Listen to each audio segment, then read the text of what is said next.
Australia used to be a big tennis playing country. So I'll continue with the tennis parallel that some of you have heard me use for the last 2 or 3 days. I think where the series stands at the moment, Perth, Adelaide, I think it's like two sets of a five-setter. And I think from India's point of view, the scoreline is 6-1-6.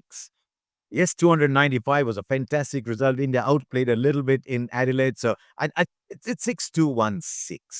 I thought Australia started favourites here. Australia started favourites in Perth as well, by the way. But Australia started favourites here in Adelaide. They just know how to play pink ball cricket, and they've exposed some chinks in the Indian batting order.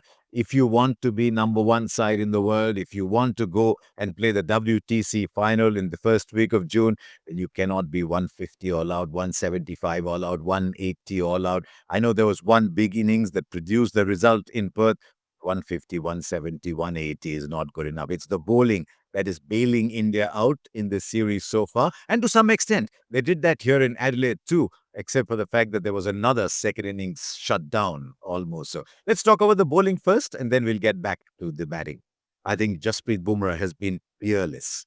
As we watched him in that first innings in Adelaide, there was one thing that became abundantly clear. There is Jasprit Bumrah. I know Siraj bowled with a lot of fire, a lot of heart, but there is Jasprit Bumrah, and Australia finding life a lot easier at the other end.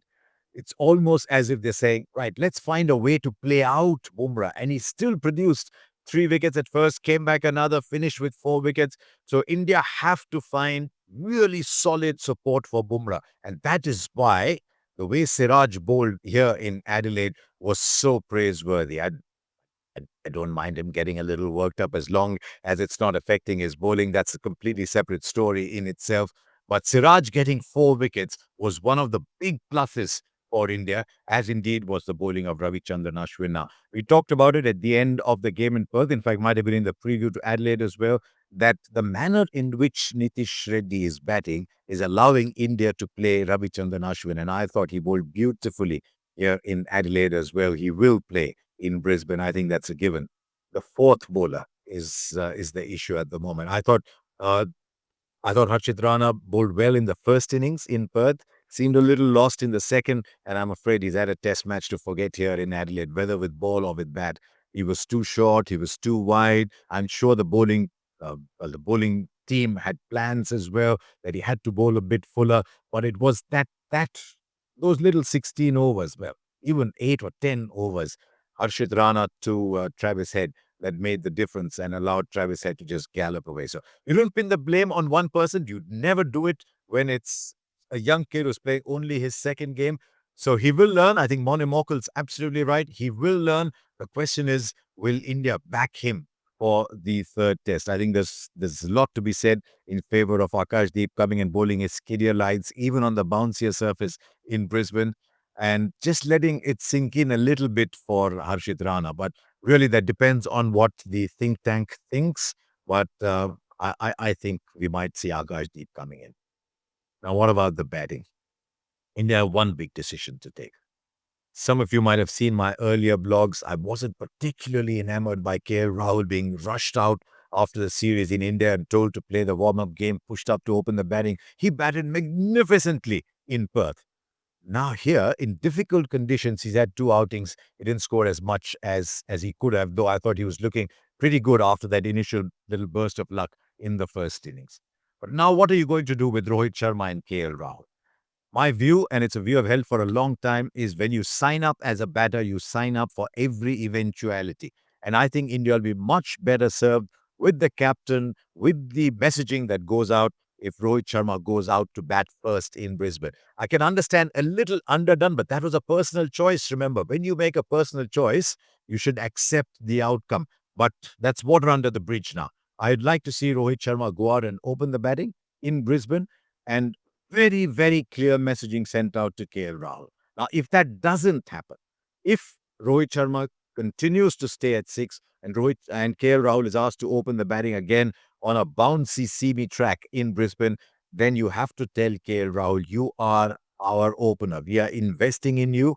When we go back to India, you will continue to open the batting. I mean, I know there isn't a test match in India. He's got to go back and open again in England. But I would like to see Rohit Sharma send the right message, go out and open the batting. and give KL Rahul a home little further down. I just find there's a great comfort factor with KL Rahul batting at 5.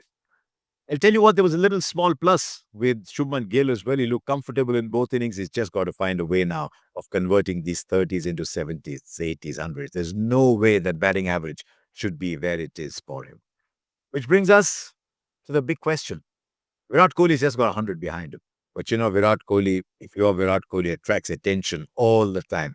I'm a little worried at the manner of those dismissals, where he's lunging forward, the ball's going off the face of the bat. Look, I don't understand cricket technique enough to offer a solution. A bit of a joke if I do, actually. But I don't know if he can do what Tendulkar did in Sydney.